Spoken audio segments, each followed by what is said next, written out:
राधे राधे।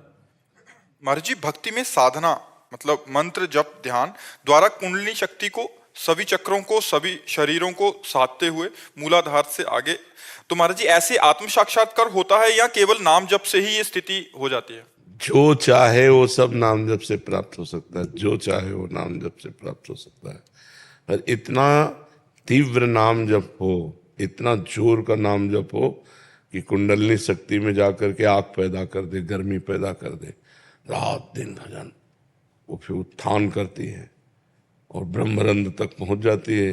अब जो जितना पहुंचा पाए उतनी क्षमता होती है, पर वो ऐसे नहीं होती कि वो श्वास प्रश्वास की गति से होती है। अधिक से अधिक श्वास नाम जप ऊपर, प्रश्वास नाम जप नीचे जपते हुए शांत गति, अल्पाहार, प्रपंच शून्य, परम पवित्र निरंतर नाम जप। अब जो चाहे वो प्राप्त हो जाएगा। ब्रह्म ज्ञान चाहे ब्रह्म ज्ञान प्राप्त हो जाएगा, भगवत प्रेम चाहे भगवत प्रेम प्राप्त हो जाएगा, योग की सिद्धियां चाहे तो योग की।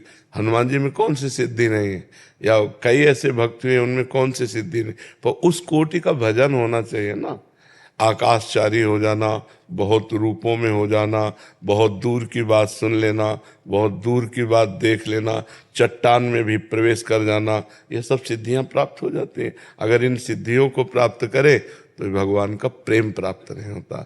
इसीलिए बहुत बड़े बड़े महापुरुषों में कोई सिद्धि नहीं देखी जाती, केवल प्रेम देखा जाता है। वो प्रेम हृदय में जागृत कर लिए। कुछ ऐसे महापुरुष होते हैं जो सिद्धियों तक पहुंच पाते हैं, प्रेम तक नहीं पहुंच पाते हैं। तो सिद्धियां ब्रह्मलोक तक ले जाती हैं, भगवत धाम नहीं। भगवत धाम तो प्रेमी जन पहुंचते हैं। महाराज जी, आपने पूर्व में योग साधन ये सारे किए हैं महाराज जी। महाराज जी, कुंडलिनी जब जागृत होती है तो कैसा अनुभव? अरे आकाश पाताल एक हो जाता है। मतलब पूरे शरीर की नस नाड़ियां झंझकृत हो जाती हैं। मतलब जब उत्थान करती है तो एक एक बीता शरीर उठ जाता है आसन से, पद्मासन लगाए बैठे आसन से उठ जाता है। पूरे शरीर की मतलब आपको देख के लगेगा इनको प्रेत आ गया है क्या। आग पैदा हो जाती है, आग पैदा हो जाती है। और क्या, ऐसे परमार्थ की हर स्थितियां जागृत हो जाती हैं। जब भगवान में चित्त जोड़ दे तो भगवान सर्वात्मा है, तो सब कुछ ज्ञान हो जाता है। तो महाराज जी, अभी इसकी प्रेम मार्ग में इसकी नहीं, ये सब समाप्त कर दी जाती है। मतलब उसका अनुभव भी वो, क्योंकि एक ही बिल्कुल बिल्कुल सब समाप्त करके बिल्कुल अबोध बालक की तरह तब भगवान से प्रेम होता है। हे नाथ, मैं किसी योग्य नहीं हूँ, ये बात आनी चाहिए। अयोग्यता आ जाती है। हाँ, अंदर से उसका बिल्कुल, ऐसा, हाँ, मतलब वो तो परम योग्य है, पर हाँ, अयोग्यता का हाँ, अनुभव होता है उसको। बिल्कुल बिल्कुल। एक बार एक संत बड़े सिद्ध योगी थे। तो एक संत अपने शिष्यों के साथ भगवत भक्त नाव में बैठ रहे थे। तो वो अपनी रुआब दिखाने के लिए खड़ाऊ पहने हुए गंगा जी में ऐसे, और जब नाव आगे बढ़ी तो वो खड़ाऊ से ऐसे चल के बोले, क्या तुम्हारी साधना है, नाव में बैठ कर जाते हो। वो कुछ नहीं बोले। गंगा पार हो गए। गंगा पार होकर केवट से कहा, कितने रुपए। उनका 2 रुपए। 2 रुपए निकाले। अब उत्तर दिया। उन्होंने कहा, 2 रुपये में हमने गंगा पार किया, और तूने सारी अपनी तपस्या नष्ट कर दी। जिन गंगा जी को भगवान शंकर अपने मस्तक पर धारण करते, उन पर पादुका से जल स्तंभन करके तू चला, सारी तेरी तपस्या 2 रुपये की। जो कार्य हमारा 2 रुपये में निपट गया, तेरा सारी तपस्या नष्ट हो गई। तो जो योग की सिद्धियां, उनमें अहम भी रहता है, मैं ऐसा, मैं और भगवान का दास अहम शून्य होता है। हनुमान जी को अपनी शक्ति का ज्ञान नहीं था, जामवंत जी ने कराया। का चुप साधि रहा बलवाना, पवन तनय बल पवन समाना, का चुप साधि रहा बल। तो एकदम तब उन्होंने कहा, बताओ लंका को उठाकर समुद्र में बोर दूं, क्या करूं। तो उन्होंने कहा, बस आपको इतना करना है, समुद्र पार करके जाओ और सीता जी की खबर लेकर रघुनाथ जी को सीता जी की बात बताओ, सीता जी को रघुनाथ जी की बात बताओ। भाई इतना करना है। तो योग में सब सिद्धियां होती है। परमात्मा योग में चित्त को जोड़े तो ये नाम योग है। नाम योग से तेसाम सतत युक्ता नाम भजताम प्रीतिपूर्वकम ददामि बुद्धि योगम तम ये न माम उपयांति ते। भगवान कहते हैं जो निरंतर मेरा भजन करता है उसकी बुद्धि को योग मैं प्रदान करता हूँ, तो सब जागृत हो जाती जाए।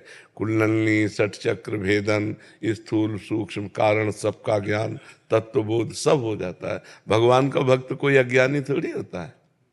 वो जो द्वैत और अद्वैत साधना में क्या आप किस में चल रहे हैं? आपको प्रवचन करना है क्या द्वैत अद्वैत का पूरा ज्ञान प्राप्त करके? तो आप चल किस में रहे? द्वैत साधना ही। द्वैत साधना, भगवान की भक्ति। जी भक्ति। हाँ, मैं दास हूँ प्रभु मेरे स्वामी है, तो इसमें खूब भजन करो, क्या परेशानी। भगवान की लीला गुण बाद में सब एक ही बचता है, दो नहीं रह जाता, बाद में एक ही बचता है।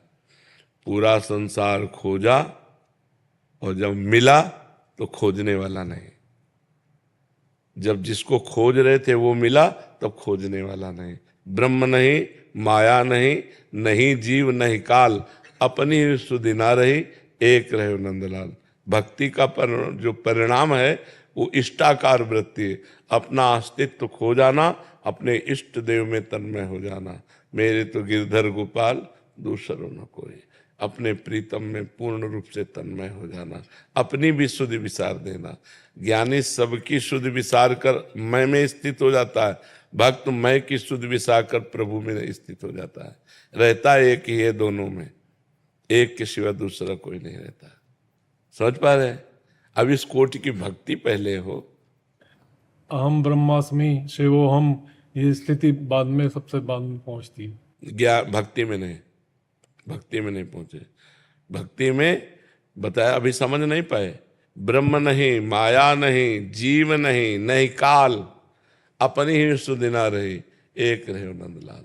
कान भय प्राण में, प्राण भय कान में, ही में न जान परे कान है कि प्राण।